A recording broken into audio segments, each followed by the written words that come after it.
I know we are nearing the hour. I hope people can stick around. I've been working with Dr. Nadia, one of our rising senior residents, on a small presentation of a couple of cases to try to show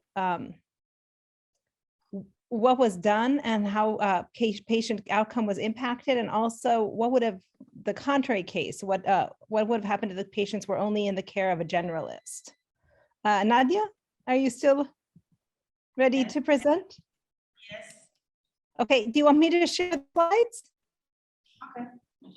Okay, one moment, I will share slides from my side. Thank you, Drito. I'm very proud of that presentation and your questions, and we will help you as much as we can. Okay. Okay, is everyone able to, in a moment?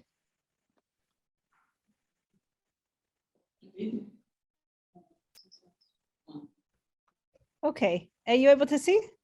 Yes. Okay, thank you, Nadia. Okay. Go ahead, I will go forward as you need. Thank you. Hi, everyone. I'm Nadia. I'm 30 years resident emergency, and now I will presentation my first case. Today I able to present two cases, but I asked Dr. Abigail to help me to share the slides. Dr. Abigail, please, we can go. Can you see the slides? Yes. Okay, very good. Yes, that case is some patient, 25 years old, male with non-medical story. How had suffered a deep wound in the lower feather of the leg while cutting tiles with an angle grinder. While at the triage, the patient lost the conscience, and the MEM specialist was called to triage. There, on initial assessment, the specialist see the patient and was unconscious, and they had a weak rapid and third pulse. After that, the clinical team identified that the patient was in moderate to severe hemorrhagic shock. 2 large valve IV catheters were placed. 2,000 ml of lactate syringe was initiated as a bolus. A blood supply was sent to blood bank of the types and the cross, because on our resuscitation room, we don't have a site to conservation the blood. And here in Mozambique, the blood is very difficult to find. It's taking a time to find and to give the patient. Another time we don't have the correct group O group O negative or positive. But after that, press the dressing place on the laceration and give him nauseous 1 milligram IV acetaminophen, and give them tetanus vaccine administered. 5 minutes later, the patient had improved significantly and was laughing and smiling. General search was called and initiated the process to taking the patient off the arm room, wound exploration, and debridements. Without an emergency medical specialist, our colleague, general physicians, might not have known the importance of the early large bore IV access, because here in Mozambique doesn't have practice, and that activity we give the nurse to do.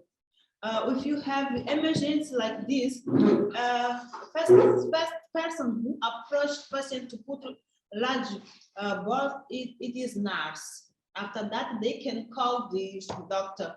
It's not how can I say, it's not every time it's not the physician is not fast to approach that patient.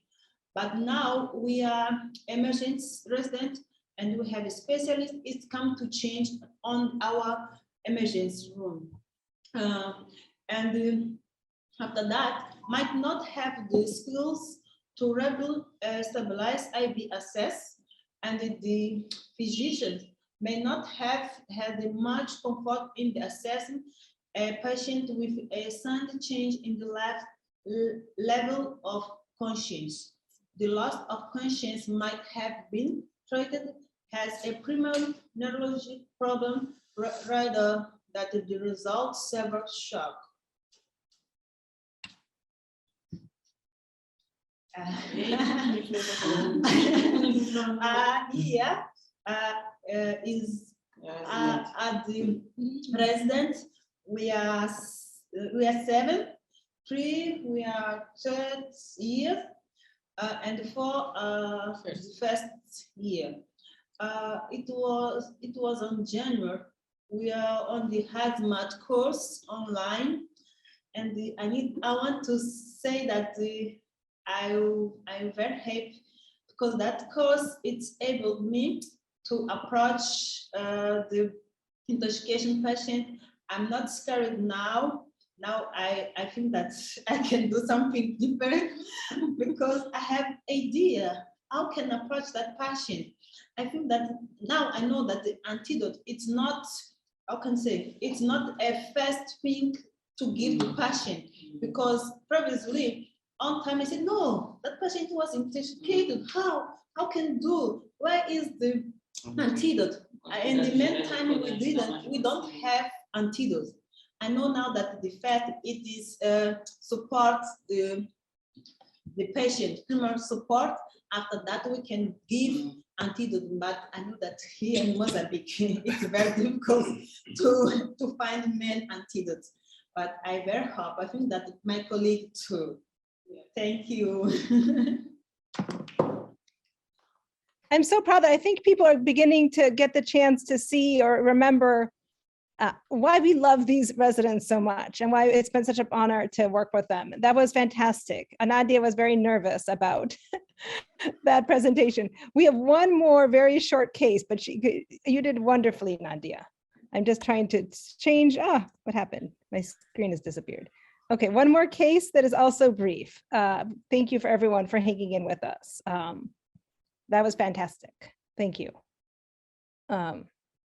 Oh, wait, how do I share my screen?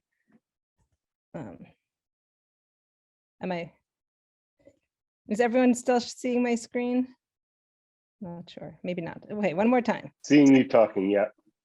Me talking is okay, but my screen is better. There we go. Nice. There. Okay, one more time, Nadia. That was fantastic. Okay, again, we can go to second case. We can go ahead, doctor. Go ahead.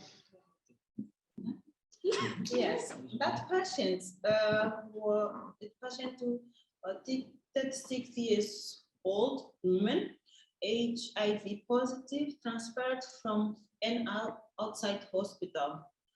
That patient complained of 3 weeks of weakness, increasing shortness of breath, and the general malaise. At the transferring health facility, she was treated with various medication without symptoms improvement. Yes. On the day prior to transfer, the patient developed respiratory distress. On arrival at the emergency department, the patient was tachycardic with GCS 10/15, but signs of heart rate 120, blood pressure 108/96, heart rate 32, saturations 96 room air. Okay, doctor. When arrival for us, we did the RBG, this page 6 and PCU 10, less than 10, And the PO2, 100 range.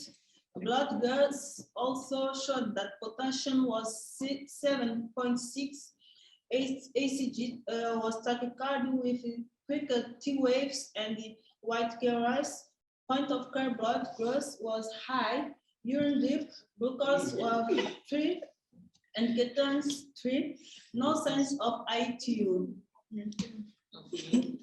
Initial management due to severe volume depletion.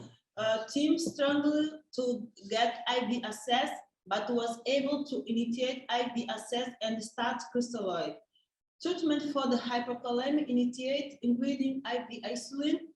By the time the patient was transferred to the ICU, but we have problem ICU again because they ask about COVID test.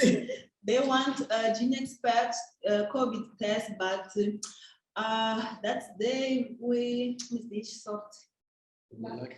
we are like because we didn't have gene experts on the all hospital, but they accepted rapid tests.